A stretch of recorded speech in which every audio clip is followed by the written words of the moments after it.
Ooh, I'm hoping that, let's see. Is that better? There we go. No? Is that on one of the, are we good now? I can hear an echo.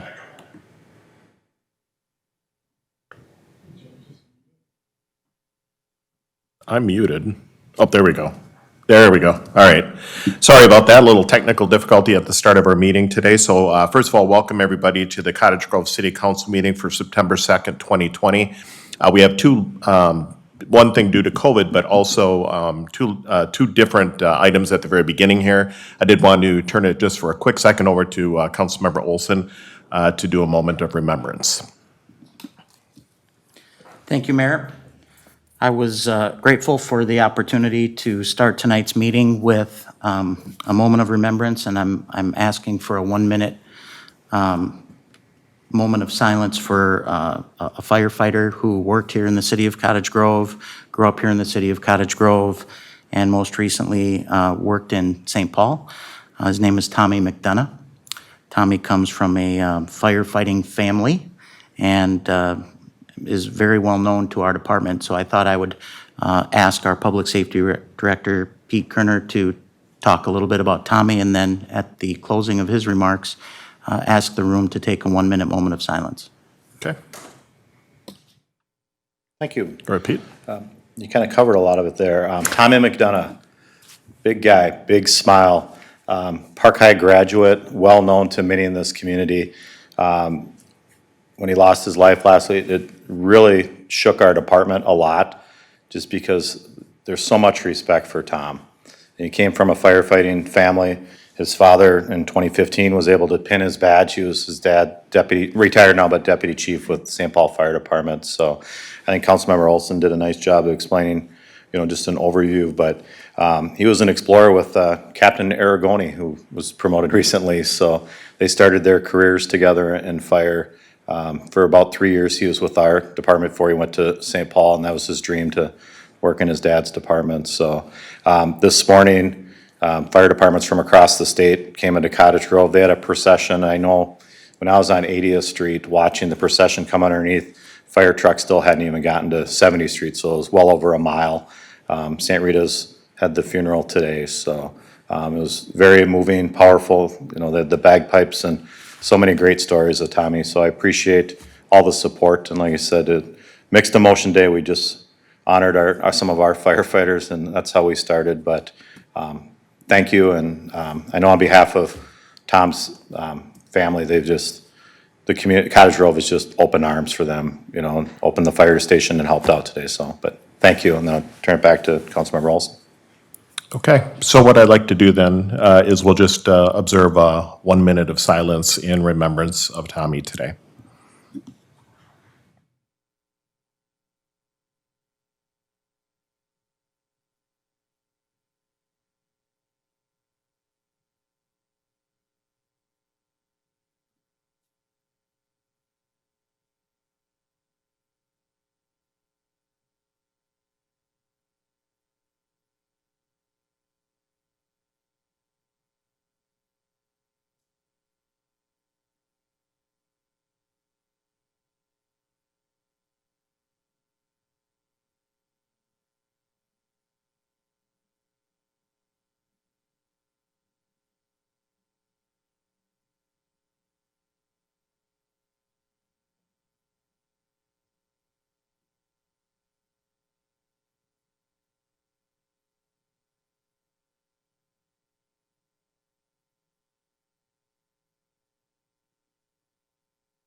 Thank you. Thank you, everybody, for doing that. Thank you, Pete, for sharing. All right, so the first order of business, of course, is to call the meeting to order. Before we do the pledge, I did want to make a quick general statement like we do at every council meeting now. It's because of the reduced capacity of our council chambers and due to the state's distancing requirements, and recognizing that some citizens will be more comfortable attending the meeting virtually, we are providing for public input via Zoom. You can go to our webpage at cottagegrovemn.gov, click the public meeting quick links box, and then the link to the September 2nd, 2020 meeting for various options if you would like to speak during open forum or for just regular agenda items. We want to be transparent, accessible, and inclusive, and we hope these measures will help accommodate everyone who wish to participate in our open and public meetings under the circumstances. So the next item, as I said, on our agenda now is the Pledge of Allegiance, so if you please rise. I pledge allegiance to the flag of the United States of America and to the republic for which it stands, one nation, under God, indivisible, with liberty and justice for all. Will the clerk please do the roll? Councilmember Mills, Here. Councilmember Dennis, Here. Councilmember Thiede, Here. Councilmember Olson, Here. Mayor Bailey. Here. Number 4 is open forum. This is the opportunity for anyone that wants to speak on anything that's not on tonight's agenda is welcome to do so at this time. We do not have anybody in the audience before us, and I'm not seeing anything under the Q&A. So I don't see anything online. So I will go ahead then and close the open forum portion of our meeting, and we'll move to number 5, which is adoption of the agenda. Move the agenda.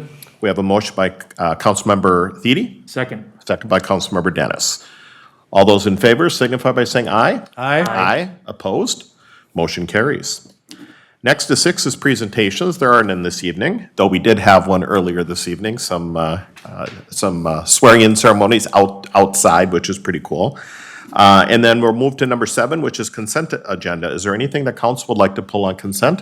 Councilmember Dennis. Thank you, Mayor. I'd like to pull item E. Item E, okay. And Councilmember Mills? Thank you, Mayor. Item F. Item F. All right, council, anything else? All right, so why don't we go ahead and start with Councilmember Dennis, item E, which is Hy-Vee Outdoor Sales ICUP. Okay, thank you, Mayor. The reason I'm pulling this is just a very simple one. When we provided the last authorization for Hy-Vee to have food trucks come down, our staff had diligently put together a plan that addressed all of the public safety needs so that we could provide a safe and secure environment for anyone and everyone who was visiting that location that day. And come to find out that Hy-Vee had deviated from that plan when it came to bringing it to reality. So what I wanted to do, had a chance earlier last week to speak with Director Boyk in terms of if the council were to authorize this tonight, what can our city staff do to ensure that they are being compliant and helping to provide that safe and secure environment? So whether it be Director Boyk or Public Safety Director Kerner, I'd appreciate if someone could come up and just give the council an indication of what the staff can do to make sure that they're following through to the promises and the authorizations that we're providing. Good evening, Mayor, Council. So as part of the approval, staff did recommend a condition of approval that required the applicant to follow the layout as proposed in the packet. So I had a conversation with the store manager to assure that that will be in, the tent will be in the location as shown, which will keep the drive aisles open per the public safety concerns. So it does require a building permit for that tent, so that also requires that the tent be inspected so we can assure that the tent is in the proper location. Okay, thank you. I'm good with that answer. Okay. Thank you, Mayor. Okay, thank you. All right, and then next was F for Councilmember Mills, the 90th Street speed limit between Jamaica Avenue and Keats. Thank you, Mayor. The reason I'm pulling this tonight is just more for the public's information in just regards to the 90th Street speed limit. Whenever we kind of have the speed limit bop up, and there's also a pedestrian crossing. I know that sometimes people get a little concerned about the safety of that crossing. So I did speak with Director Burfine earlier today and asked if he would just share a little bit about the process that went through, how they worked with the state, and how the city even proposed what we have here tonight, really just to make that as safe as possible. So thank you. I'll turn it over to Director Ryan Burfine. Thank you, Mayor, members of the council. So you look at this speed study that you have before you tonight, looking at the 90th Street corridor, statutorily, the only speed limit that can be set in a town is 30 miles an hour, and that's when you have driveway spacing, actual driveway access on a roadway of 100 feet or less. So when you look at the speed study recommendations, we're still maintaining that 30 miles an hour on the far western end of the roadway, but the rest of the roadway did not have a specific authorization for the 30, and with multiple lanes, no house access, it's important to take a look at how vehicles are actually driving, because in that type of a condition, it's been very proven that cars drive to the conditions of the roadway and not the speed limit that we set. When the state did their review, they came back with 40 miles an hour up on the hill, which was, I don't think any question, given the type of roadway. And then you get going down the hill, there's no driveway access. Trails on both sides going by the park, and then our enhanced crosswalk. And that crosswalk that we have there is actually designed and effective up to 40 miles an hour at these traffic counts. There's about 5,000 cars a day on that roadway. And based on MnDOT studies and guidance, that would actually be effective up to 15,000 cars a day. So no concerns there about changes in the roadway or future changes that would create a safety issue in terms of the crosswalk specifically. The other thing they did note that based on the findings of their speed study, they really could have recommended a 40 in that section. They did, but it was kind of borderline. So they did work with staff, and when you look at everywhere else in town, when you have these 4-lane undivided through a residential area, 35 is very standard. You've got 95th Street down by Hadley, Hinton Avenue going from 80th up to 70th, and then you also have 80th Street west of Jamaica Avenue, and actually east of Jamaica, it's 45. So working with that, kind of what we have in town and keeping some consistency, they did agree to the 35 mile an hour speed limit. But based on that and the conditions of that crosswalk and how it is a rapid flashing beacon, we do feel comfortable with that recommendation they have.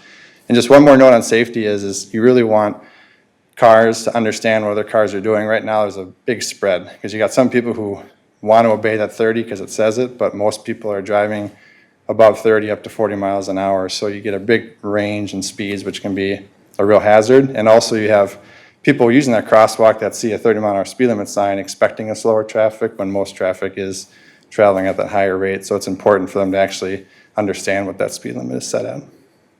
Okay. Is that good? Yes, All thank right. you very much. And Thanks. thank you for explaining that, Ryan. All right, since no other items were pulled on consent, I'll look for council to approve consent. Move consent. I have a motion by Councilmember Thiede, Second. second by Councilmember Mills. Any further discussion? You did have one or no? Okay. All those in favor signify by saying aye. Aye. Aye. Opposed? Motion carries. So if you're online or watching, or no one's in the audience here, but everything on the consent calendars have all been approved. Number 8 is approved disbursement. 8A is to pay the bills. I'll need a motion. Motion to pay the bills. All right, so I got a motion by Councilmember Dennis, second, I think, by Councilmember Olson. Yes. Any further discussion? Yes. Yes, Councilmember Olson. Thank you, Mayor. Real briefly, I just wanted to touch on one item with respect to our purchasing that I noticed in the bill ledger.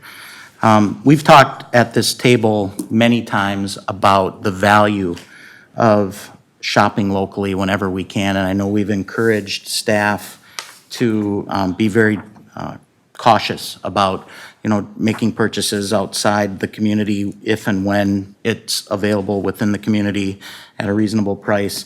And I noticed in the bill ledger that we've got some Amazon purchases on the ledger, and I've seen those before, and it's not for a tremendously high amount, but I simply wanted to bring it up in this meeting because I know that our chamber has been working very diligently on messaging the shop local message to the community.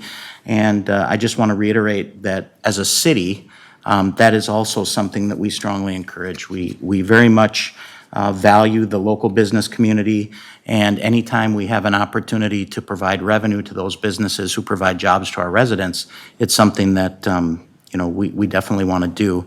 And having a local business owner on the dais here, and Councilmember Dennis, I thought I might give him just a moment to talk a little bit about some of the data and statistics that go along with the idea of shopping locally as opposed to, ordering online from an Amazon. And, these are things like earbuds, et cetera, that we could buy elsewhere. So, Councilmember Dennis, if you had anything to add, I'll turn my time over to you. Oh, well, thank you. I always have something to add on that. And the reason I do is because when we shop locally, what we do is we help to build our economy one purchase at a time. And so there's a really neat tool that's out there called the 350 Project, which I know I've spoken on that here before. It's been a few years, but the 350 Project was defined by a lady who is a business professional and retail expert out of Minneapolis. And what the 350 Project does is it asks people to pick 3 businesses that they would miss if they were gone. And what they're asking you to do is take those businesses and stop in and visit them once a month. And between the cumulative purchasing of the different businesses, spend $50.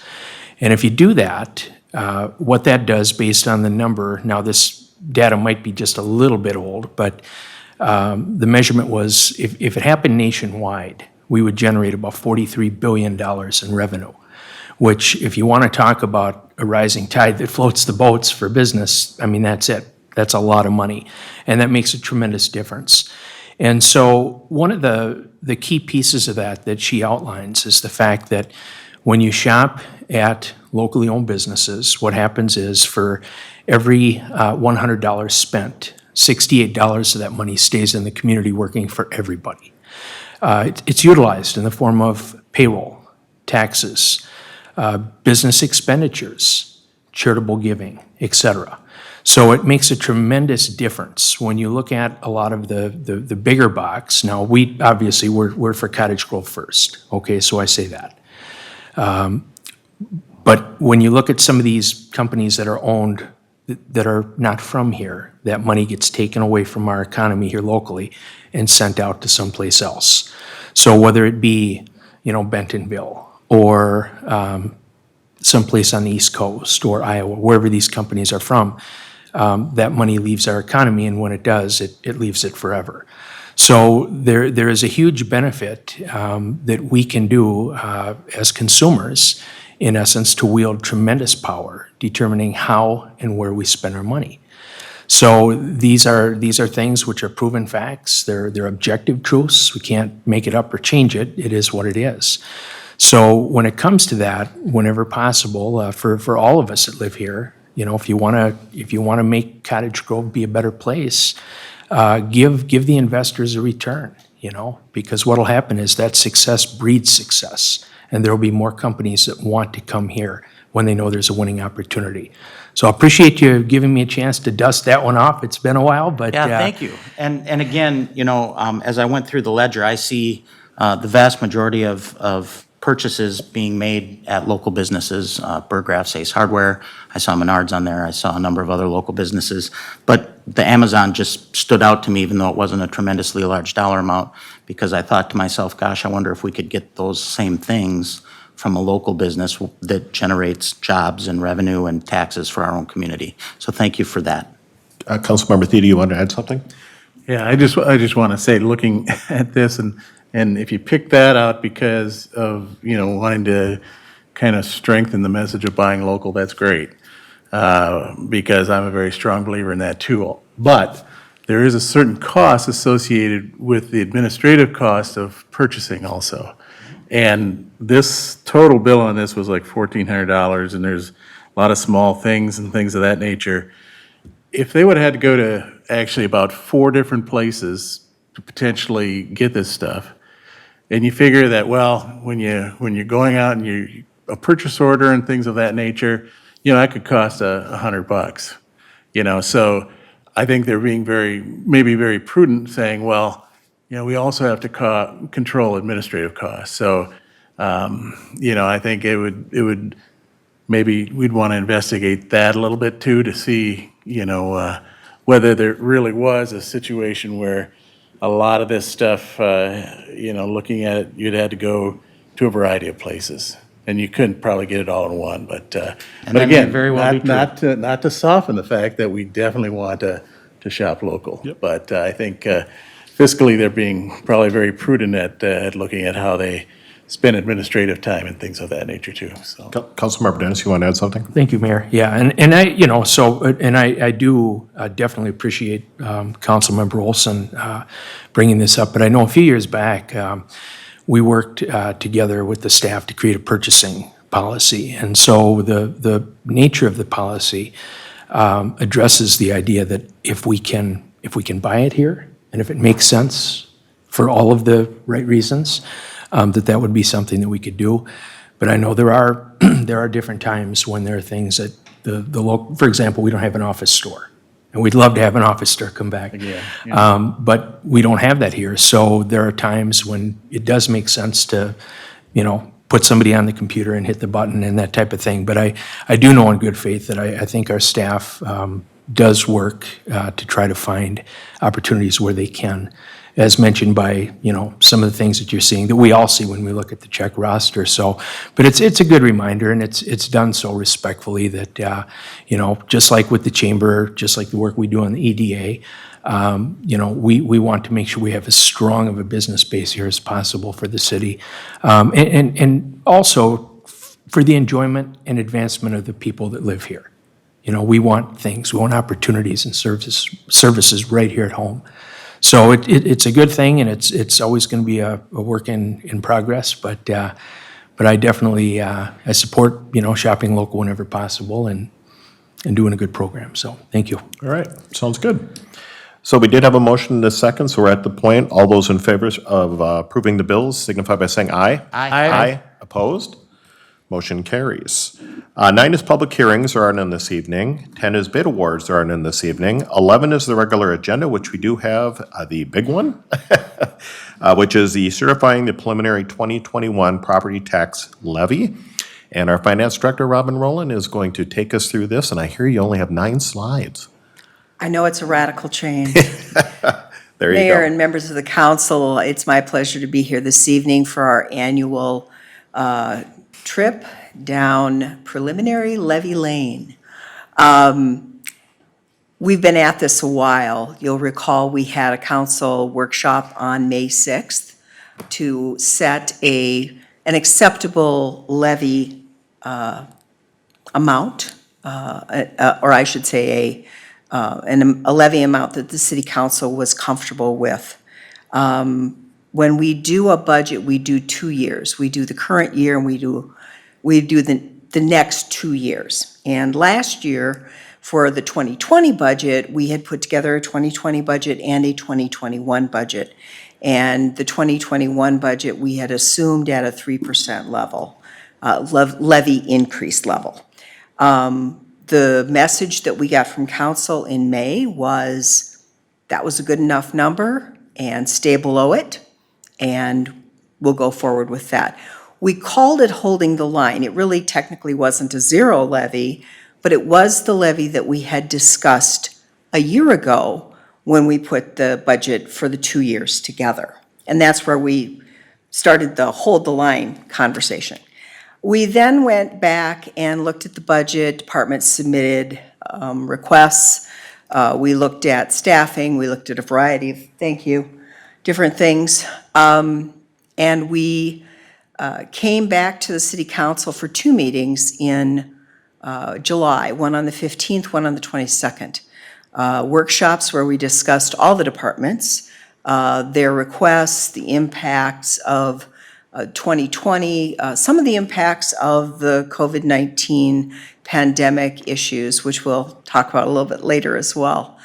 And then we also had a meeting on August 5th, a workshop where we discussed the future CIP.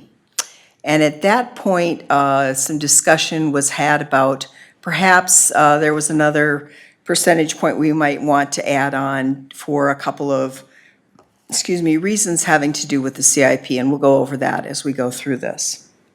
So for 2021, we are proposing an increase of 3.99%. And That's a total amount of $17,589,285. That is over the current levy, which was about $16.9 million. That 3.99% equates to about $495,885. Maybe not about, it's exactly that. That increase is usually enough to cover staffing costs as well as benefits, increases to commodities, increases to contracts. That is a 2.99% increase to the general levy, and then the additional 1% goes towards debt service and equipment replacement fund. The total tax capacity increased 9% in the city. In 2020, that increase was 9%, and basically for the last several years, it's been between 8 and 9% each year. Since 2015, as shown here, the increase has been 48% in the levy increase. That's gone from a $29.8 million tax capacity to a $44.2 million tax capacity in 2021. That is all of our growth, all of our residences, our commercial tax base, all of it rolled together into $44.2 million of tax base. The details of the levy, as I said, the general levy, or the general fund levy, which funds operations for us here, is the $14,637,785. And as I said, that's a $495,000 increase over 2020 to fund operations. The debt service, which is the amounts shown below, will change by approximately 1%. That amount is due to the refinancing or the paying off of an existing debt service fund, and then the issuance of debt for the 2021 pavement management program, which we will be putting forward. What does this mean for an individual taxpayer? We have 4 properties that we follow in the city. For 2021, the county, Washington County, has advised us that the median market value increase on a home in Cottage Grove is 4.3%. And that's reflected very clearly here in those properties that change in value by more than that amount, see a slight increase in their taxes, and those that increase by less than the 4.3% show a decrease. Effectively, with a 3.99% levy increase and a 4.3% increase in the value of your home, if all things are equal, there should be no change to your city portion of your property tax. And that's what's reflected here. If your property taxes go up, it's probably very much corresponding to the valuation of your property, which is going up. Our tax rate for 2021 right now is estimated at 37.12%. The last meeting we had, I had done the math and kind of crossed my fingers, and I was at a bit of a smaller number than that. But with the county, when they came out with their tax impact calculator this week, once we plugged in all the numbers, it came to 37.12. That is down from a tax rate in 2020 of 39.05, and that is due to the tax base growth and the fact that our levy is not going up by that much. For 2021, our general fund looks very similar to 2020. Property taxes are still about 78 to 80% of our tax or our revenues. Our licenses and permit revenues are remaining about the same, because we are not experiencing at this time a recession in Cottage Grove when it comes to housing. There is a recession obviously out there, but we have not seen a significant decline in housing or plats coming forward. We have seen a very steady growth, and we anticipate that continuing in 2021. Could be because, interest rates are down. People are also refinancing their homes and being able to maybe add on. It's a good time to borrow money, I guess. Then as far as expenses go, I always say we're in the people business. About 70% of our budget is personnel. I will tell you a couple things that are in flux with our expenses at this preliminary stage. We did ask for and receive a COPS grant from the federal government. This is a 3-year grant that supplies an additional police officer for a specific need in the community. The federal government supplies a declining amount each of the 3 years, and the city picks up the difference in between salary and benefits and the amount that the federal government picks up. So 2021 will be the first year of that grant. The grant revenues are obviously in here, as well as the expenses for the additional police officer. We also are currently getting our hands around our health insurance for 2021. The last couple of years, we've seen a decline in our responsibility for the premiums on the health insurance. We are not betting on that for 2021. We anticipate the increase will be in the 5 to 10% range. We budgeted, as we discussed at the budget workshops, we budgeted 10%, and the preliminary response that we've gotten is that it will be somewhat less than that, but it will not be another decline. So that's the impact of health insurance as well. And we are currently in negotiations with our bargaining units regarding salaries increase for 2021. And with the compensation study that we are currently undergoing, we aren't settled yet, and there is a contingency in the budget for that settlement at, we assume, sometime between now and December. You'll probably have a better number come our final levy and budget meeting in December. Now I'm going to show you Jennifer's favorite slide. This is the expenses by department comparative between 2020 and 2021. Really very little difference. A point here or there in a percentage could be, simply because a staff member moved from one department to another. For example, in 2020, general government took 13% of the departmental budget in the general fund.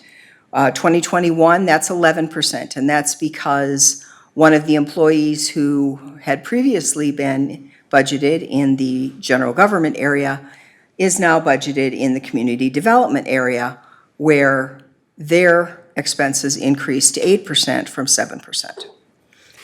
Public safety obviously is our biggest expense at this point, and that probably has something, the 1% growth there, probably has something to do with that additional officer, the net effect of that additional officer. As I said, pretty consistent, not a lot of changes.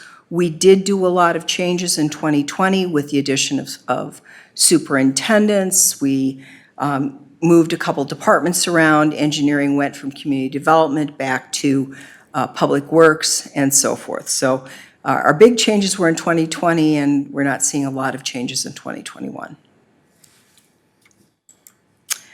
Our next steps this evening, I'm asking that you adopt the resolution approving the preliminary 2021 levy, tax levy.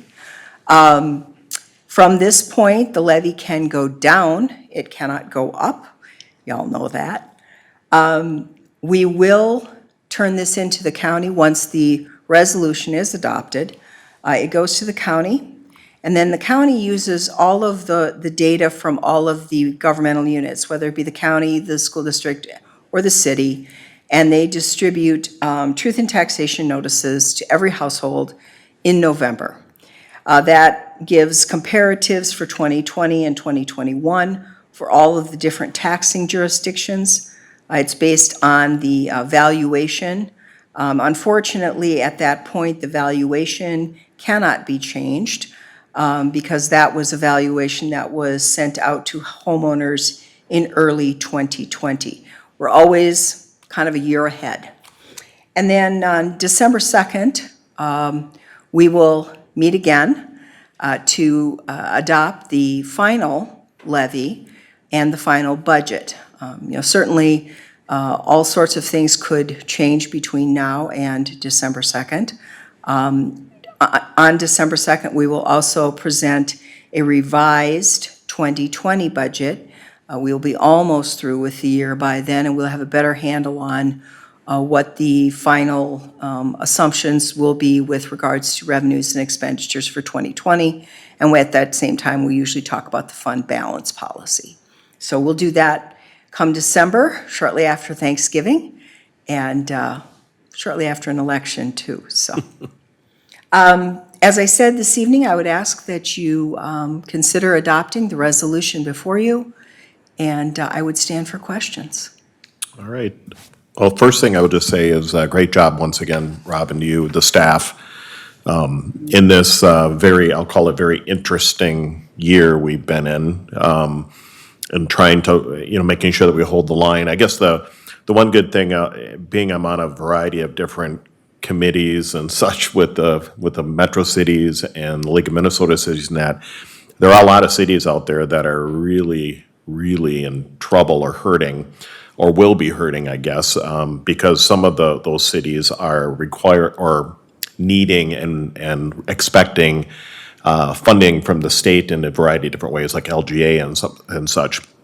We get very little, if any, of that. So we always, and when we did get a little bit, and we have gotten a little bit, we don't even put it into an account. Well, we don't dedicate it to something. We put it in the general fund, and the reason we do that is because we just don't know if it's ever going to be there. It's not something we consistently can budget on, and so we use it in a way that it's kind of like extra. I guess is probably the best way to put it.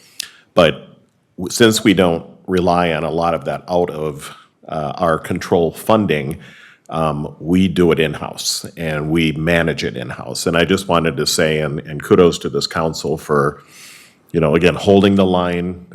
When I look at those 4 households there, it's pretty amazing that we're in what we're in right now as a country and as a city. And if you look at in a good chunk of our homes in Cottage Grove, you look at what they paid in their city taxes this year, 2020, you're actually going to pay less in your city taxes next year.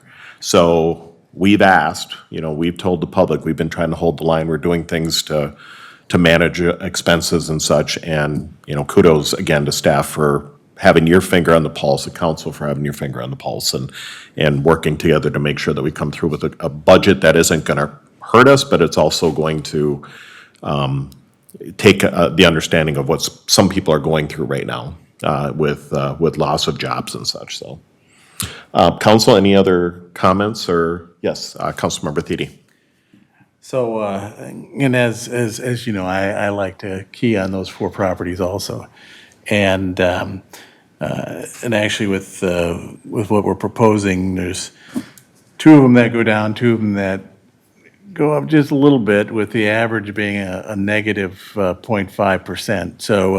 So it's really kind of reflecting a no change, and again, it does depend on where you are. It varies a little bit. But there's a chart that you have in the packet tonight that I thought maybe you'd put up, which really does a good job of showing how much of their person's taxes go to the city, to the county, and to the school district. And I don't know if you have that available. I did not put that in the Okay. presentation this evening. All I right. apologize. Just for people, and maybe we can make it somehow available to people, because I think it shows it really well. If you look at this, it's the last, 2012 through 2020. So actually, that's a total of 9 years. And you can really see, and I tend to be a guy that kind of likes to see some of the graphics, it says a lot. And you can see how the city portion just doesn't change very much at all over that period of time. And actually, the county doesn't either too much.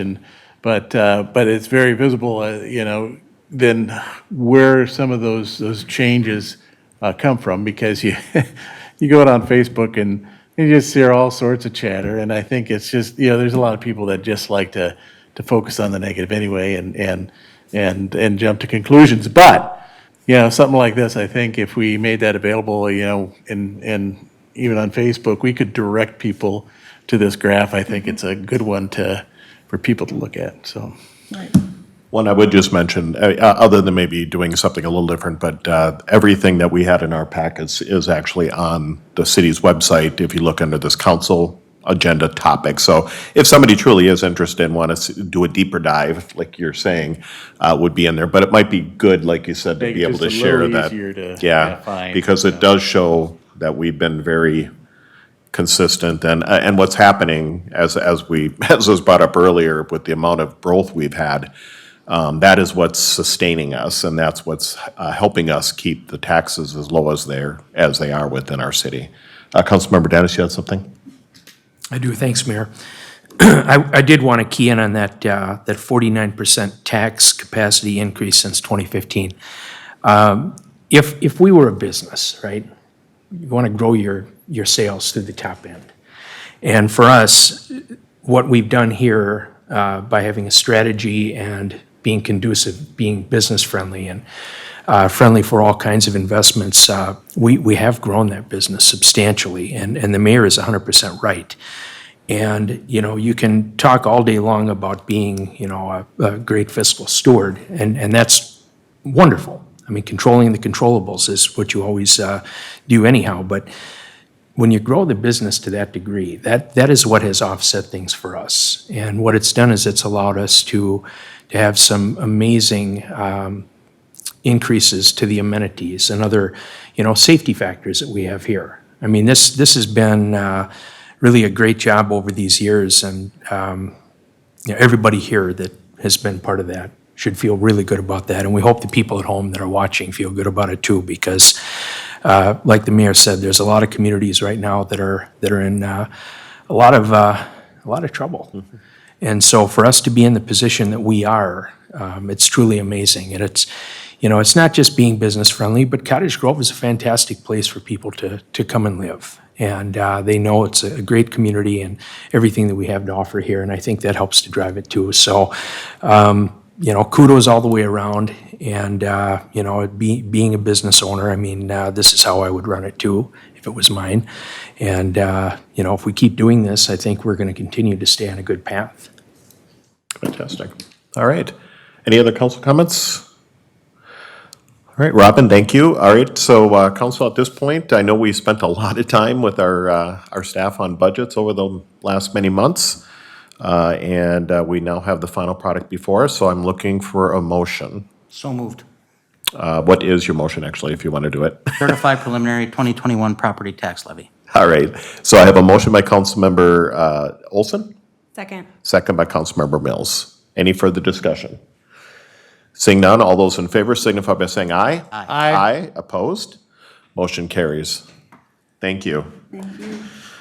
All right, number 12 is council comments requests. I think I'll start with Councilmember Mills. We're gonna see if I can figure all this out with all these distance things here. Thank you, Mayor. I have one item I wanted to bring up.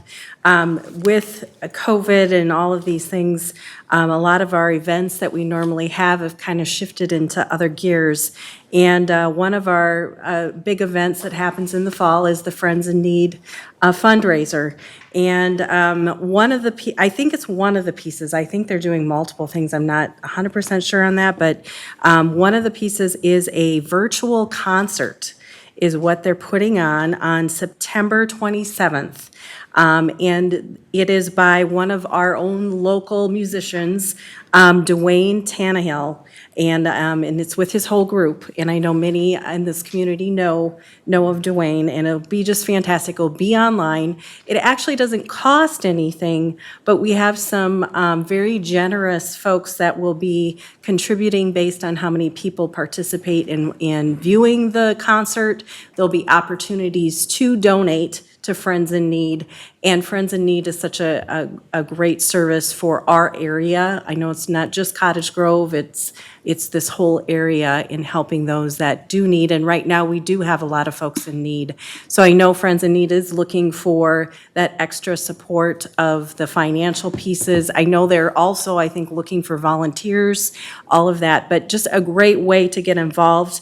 You can find the event online. I know they have it on Facebook, that there's many places there. You can go to Friends in Need, their website, which is finfood.org, and you'll probably find that link to the fundraiser.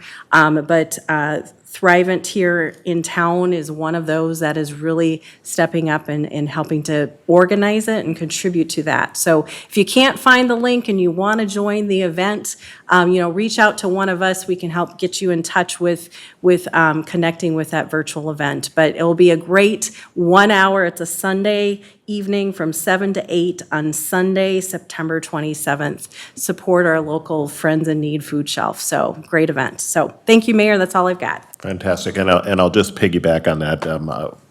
Councilmember Olson and I know Mr. Tannehill. He actually goes to our same church, so he gets to play there, so we get to hear him a little bit more on a consistent basis, if you will. Not maybe so much during, in person because of the COVID situation, but he is an amazing musician, and his group is it's awesome. And the reason this is so important, I just wanted to add into that, is just if the public is not aware, the Oktoberfest that they normally have, that is a fundraiser for the Friends in Need food shelf, is not going on this year due to the COVID situation. So they came up with this, and I don't think they're doing, I'm not 100%, but I'm 99% certain, they have a spaghetti dinner too, and I believe that has been canceled too. So all these events that normally help fund the opportunity for the Friends in Need food shelf aren't going to materialize this year due to the pandemic. So this is one way you can still support this extremely important agency that helps our people. Yes. Yeah, I just was going to add, just by viewing, you're actually giving a donation to Friends in Yes. Need food shelf. So Yeah. even if you aren't able to contribute, even viewing it is going to give a donation. So you can participate that way. Yeah, and people may wonder, just real quick, how they can do that. Thrivent has a foundation, and the Meyer family, who's done an amazing job with stuff and this kind of thing in our community, they've made an arrangement so that there's actually, for the number of viewers, Thrivent is going to donate money towards the Friends of Need food shelf. So the more people we can get on to watch this, even if you can definitely, if you have the ability to donate, please do. But if you don't, that's okay. But log in, because every person that logs in will get us some money. Yes, So, absolutely. Thank you, Mayor. Thank you. All right, Councilmember Dennis. Okay, thank you, Mayor. Got a couple quick things. First off, just want to mention my personal congratulations to 4 outstanding individuals tonight who received some promotions. Ceremonial oath for Deputy Fire Chief John Pritchard, and then Fire Captains for Nick Aragoni, James Olson, and Peter Fisher. I have the privilege, we all have the privilege of knowing these fellows, and you could not ask for better people to be in those positions. So it was great to be outside here in the amphitheater and see that ceremonial oath be given and the badge pinning, and we're really in good hands with those folks. And then the second thing, I see Mr. Soroka evidently has left the room, but I wanted to thank him and whoever on our economic development team here helped put together some materials for me.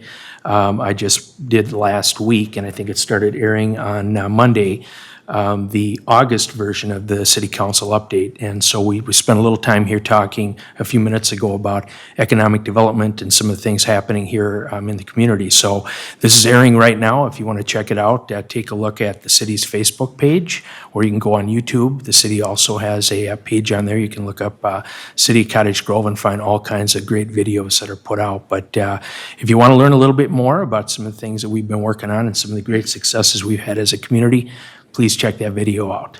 That's what I have. Thank you. All right, thank you.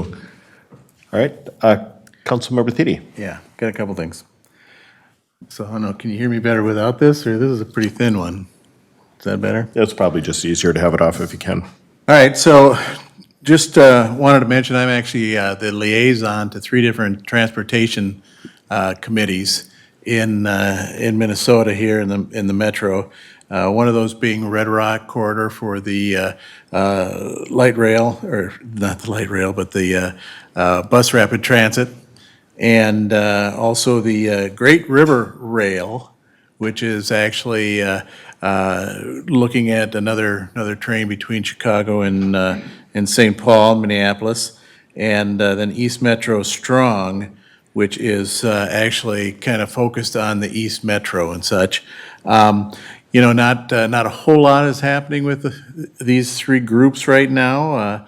You know, Red Rock Corridor, we've the last thing really we've done the bus rapid transit study and looking at a couple different things, but we haven't had a meeting. I think we've had one this year, so we haven't had much there. The East Metro Strong, that a lot of discussion on that. That happens in downtown St. Paul, but there's representatives from the East Metro, and there's been a lot of discussion there about the Gold Line. That's the bus rapid transit going into Woodbury. Okay, so and then also some things about Dakota County, which, as you know, Dakota County kind of goes up into the St. Paul area there in the center between the below the river. But so there hasn't been a whole lot of things talked about relative to Cottage Grove or us.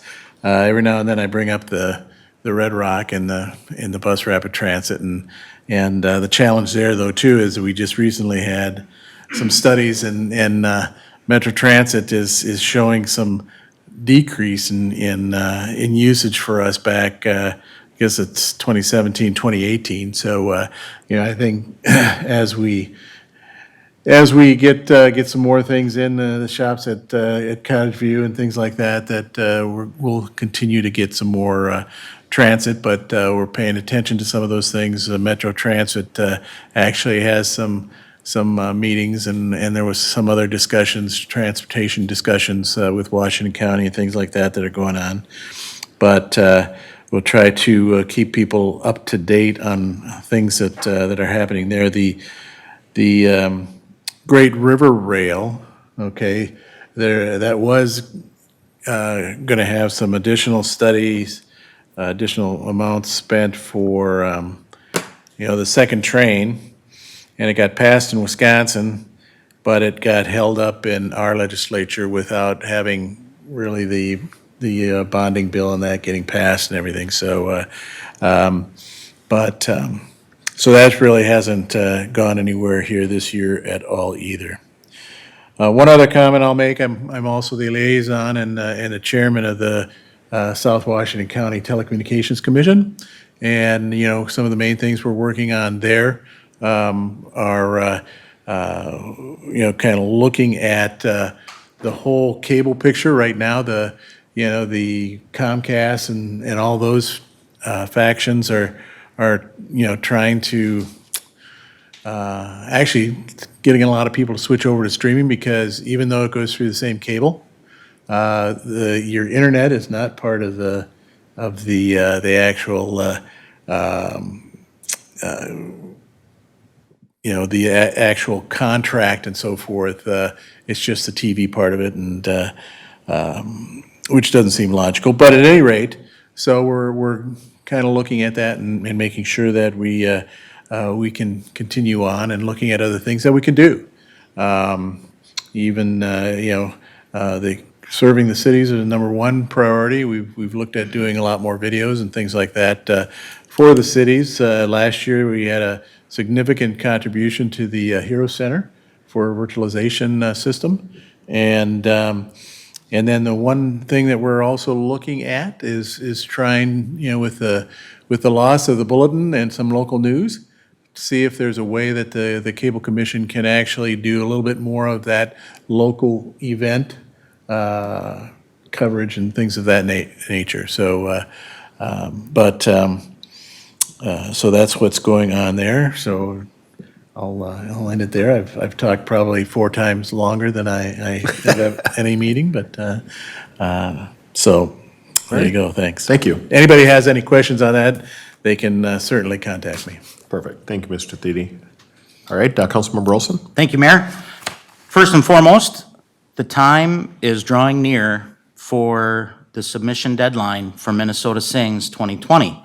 I want to remind everybody that the deadline to submit your Minnesota Sings music video, so that we are doing this virtually this year, is 5 p.m. September 7th. We have all the information you need on the City of Cottage Grove's Facebook page. You can also reach out to Councilmember Mills, myself, or any of our city staff if you need further information. So check our website, check our Facebook page.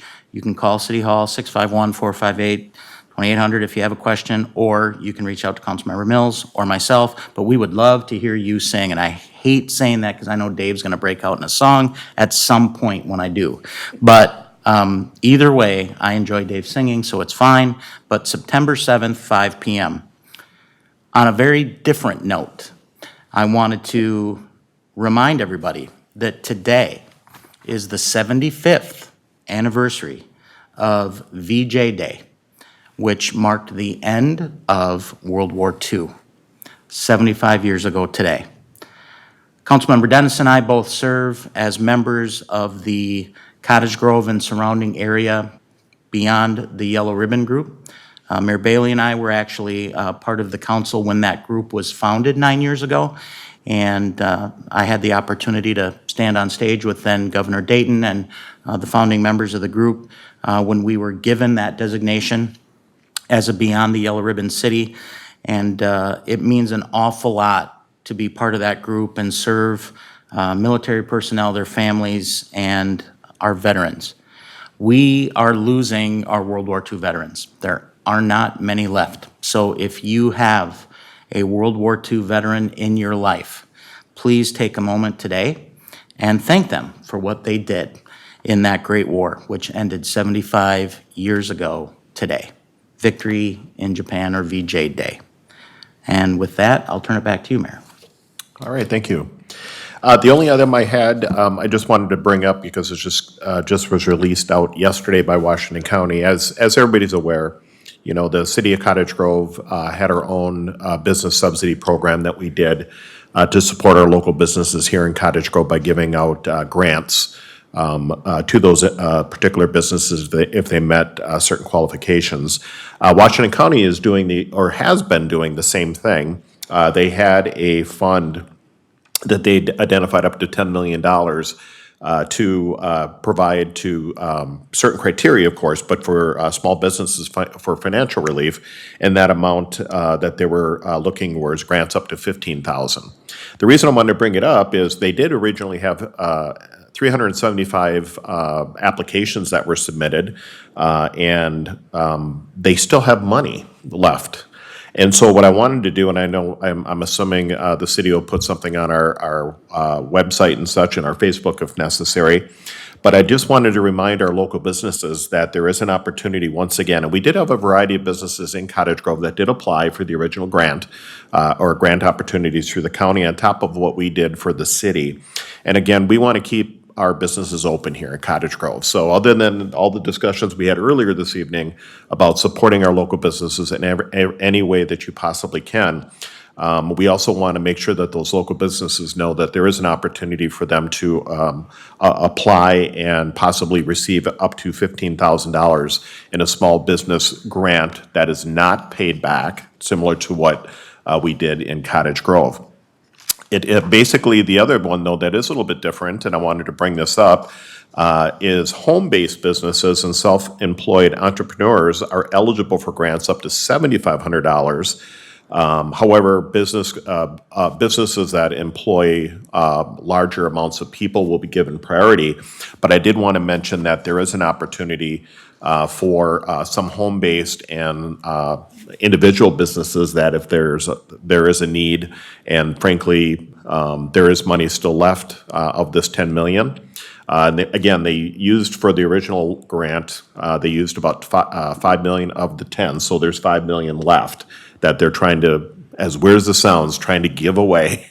And so if you are in need and you're a business, whether home-based or brick and mortar, check out the Washington County site or follow up on our city website, and we'll be more than happy to get that information to you. Or you can call City Hall, or one of us on the council will make sure we get you to that, the right person. Again, our goal is to support all of you out there during this time. And if a little extra money from this COVID program, stimulus money from the county will help, we obviously want to make sure that our businesses get that.